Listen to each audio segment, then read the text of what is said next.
Hello everyone, exam medicine channel में आप सभी का स्वागत है। बात करेंगे Allahabad high court RO CA exam की। आप सबको नोटिफिकेशन जल्दी देखने को मिलेंगे। जल्द का मतलब है 2-3 महीने तो लग ही जाएंगे। आपके पास है समय अभी भी। आप घटना चक्र को पढ़िए। मैंने आपको बताया था कि उसमें अलग अलग सब्जेक्ट का पढ़िएगा, कंबाइंड वाला ना पढ़िएगा। दूसरी बात यह है कि आपको एंशिएंट हिस्ट्री के मैंने कुछ टॉपिक पहले भी करा रखे हैं, और आज की जो टॉपिक है हमारा शैव एवं भागवत धर्म के संपूर्ण प्रश्न होंगे इसमें, जितने आपके घटना चक्र में दिए गए हैं।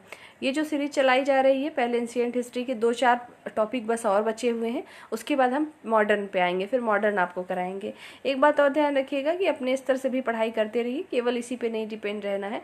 दूसरी बात यह है कि ये जैसे मैंने आपको टॉपिक लिखा है कि शैव एवं भागवत धर्म, तो ये अपने मन से नहीं लिखा है। घटना चक्र जो किताब देखा होगा उसको पता होगा कि उसमें खास बात ये होती है, हर एक टॉपिक से क्वेश्चन दिए होते हैं, फिर वो जब टॉपिक खत्म होती है फिर दूसरा। तो शैव धर्म के बाद जो है आपका मौर्य युग के बारे में है, फिर उसके बाद आगे गुप्त वंश को देखेंगे। तो इस तरीके से वहाँ पे सीक्वेंस में दिया है, वैसे ही आपको भी मैं दे रही हूँ क्वेश्चंस। यहाँ पर सबसे अच्छा ये होगा कि आप इसको रिवीजन कर पाएँ, इस वजह से आपको ये सीरीज मिल रही है। और इसमें जैसे एक ही क्वेश्चन कई बार रिपीट हुए हैं तो केवल एक बार इंक्लूड किए गए हैं, इससे आपका टाइम बचेगा। और अगर आप कोई भी काम भी कर रहे हैं तो प्ले कर लिया, वीडियो सुन लिया 1-2 बार, तो चीज़ें आपको रिमाइंड होती चलेंगी। बाकी आपको पढ़ना तो खुद से ही है। आइए देखते हैं कौन कौन से क्वेश्चन है शैव धर्म और भागवत धर्म में। तो देखेंगे, फर्स्ट क्वेश्चन हमारा दिया है, प्राचीन भारत के विश्वोत्पत्ति विषयक धारणाओं के अनुसार 4 युगों का चक्र क्रम बताना है। तो ये जो युगों के चक्र क्रम है, इसको क्रम से ही याद करिएगा। कौन कौन से युग थे सुना होगा आपने, तो कृत, त्रेता, द्वापर और कली। तो ये जो सीक्वेंस लिखा है, इसे सीक्वेंस से याद होना चाहिए। नेक्स्ट है, प्राचीन भारत में शैव संप्रदाय था। तो जो प्राचीन भारत में जो शैव संप्रदाय था वो क्या था, तो वो था मत मयूर। नेक्स्ट है, अर्धनारीश्वर मूर्ति में आधा शिव तथा आधा पार्वती प्रतीक हैं। देव और उसकी शक्ति का योग है। मतलब आपको बताना है कि जो अर्धनारीश्वर मूर्ति है उसमें आधा जो शिव को बताया गया और आधा जो है पार्वती का प्रतीक उसमें दिखाई देता है। तो आखिर वो किस चीज़ का प्रतीक है, तो वो है देव और उनकी शक्तियों के योग है। नेक्स्ट है, नयनार कौन थे, पूछा जाता है कि नयनार कौन थे।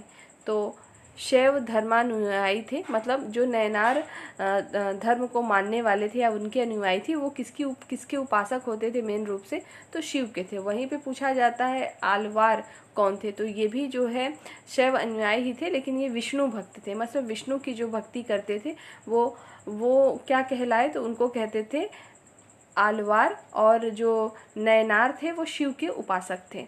ठीक है, इस सबको याद करते चलिएगा। ये सब आपके ऑब्जेक्टिव फॉर्म में क्वेश्चन बनते हैं। पीसीएस के सभी प्रश्न, आरओ यूपीपीएससी आरओ सभी के प्रश्न इसमें इंक्लूड है, क्योंकि जो घटना चक्र है उसी का संकलन होता ही है।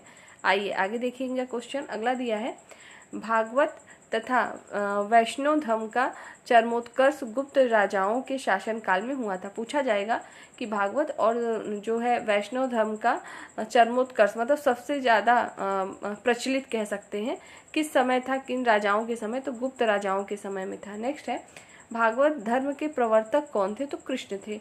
भागवत धर्म के प्रवर्तक कौन थे, तो कृष्ण थे। नेक्स्ट है, किस ग्रंथ में सर्वप्रथम देवकी के पुत्र कृष्ण का वर्णन किया गया है, आपको बताना है। तो ऐसा कौन सा ग्रंथ है जिसमें देवकी के पुत्र कृष्ण का वर्णन पहली बार किया गया, उस ग्रंथ का नाम है छांदोग्य उपनिषद। छांदोग्य उपनिषद में पहली बार कृष्ण का वर्णन किया गया है देवकी पुत्र के नाम से। नेक्स्ट है, वासुदेव कृष्ण की पूजा सर्वप्रथम किसने प्रारंभ की थी, तो भागवतों ने की थी वासुदेव कृष्ण की पूजा। किस देवता को कला में हल के लिए प्रदर्शित किया गया है, तो बलराम, कृष्ण के जो भाई थे बलराम, उन्हीं को प्रदर्शित किया गया है। नेक्स्ट है, भागवत संप्रदाय में भक्ति के रूपों की संख्या कितनी थी, तो जो भागवत संप्रदाय था उसमें जो भक्ति के रूप थे टोटल 9 थे। नेक्स्ट है, भागवत धर्म से संबंधित प्राचीनतम अभिलेख जो है कौन सा था, तो उसका नाम था हेलियोडोरस का बेस नगर अभिलेख, या कभी कभी ये नाम हेलियोडोरस न देके डायरेक्ट दे देगा बेस नगर अभिलेख। तो दोनों अच्छे से याद करिएगा। अगला है भागवत धर्म का ज्ञात सर्वप्रथम अभिलेख कौन सा था। तो सबसे पहला ज्ञात अभिलेख जो था उसको बेसनगर का गरुड़ स्तंभ कहते हैं। नेक्स्ट है विष्णु के किस अवतार को सागर से पृथ्वी का उद्धार करते हुए अंकित किया गया है। तो वो जो अंकित किया गया तो वाराह जो रूप था उसी को, मतलब उनका रूप था विष्णु भगवान का, उसी का जो है स्वरूप माना गया है और उसी को पृथ्वी का उद्धार करते हुए अंकित प्रतीक के रूप में मानते हैं। क्या है वो, तो वाराह है। हो सकता है ये जो आपको टॉपिक आज पढ़ रहे हैं ये आपको थोड़ा सा टिपिकल लग रहा होगा, इसलिए क्योंकि ये हर एग्ज़ाम में नहीं पूछे जाते हैं इस वजह से, लेकिन जितने भी घटना चक्र में टॉपिक दिए हैं हमें पढ़ना तो सब कुछ है। आइए देखते चलिएगा। भारत में आस्तिक और नास्तिक संप्रदायों में विभेद लक्षण क्या है। मतलब जो बहुत लोग कहते हैं ना, कोई पूजा पाठ नहीं कहता तो कहते हैं नास्तिक हो क्या, या कोई बहुत आस्था रखता है पूजा पाठ में तो वो आस्तिक होते हैं, है ना। तो पूजा पाठ न मानने वाले, तो मेन पूछा गया है जो आस्तिक और नास्तिक हैं इन दोनों संप्रदाय में मेन अंतर क्या है, मेन लक्षण क्या है। तो वो वेदों की प्रामाणिकता में आस्था को लेकर है। ठीक है, जो नास्तिक होते हैं वो जो है वेदों की प्रामाणिकता को नहीं मानते, देवी देवताओं को नहीं मानते, और जो आस्तिक होते हैं वो मानते हैं। ठीक है, नेक्स्ट है रामायण के किस कांड में राम और हनुमान की पहली भेंट का वर्णन किया गया है।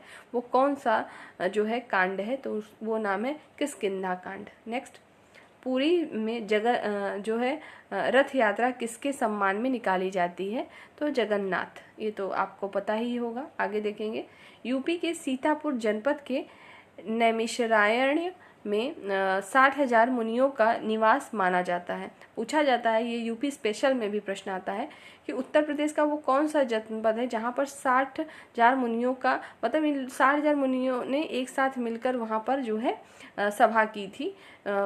कौन सा जगह था, तो सीतापुर जनपद था जो है नैमिषारण्य के नाम से प्रसिद्ध है। नेक्स्ट है नासिक में कुंभ मेला किस नदी पर लगता है।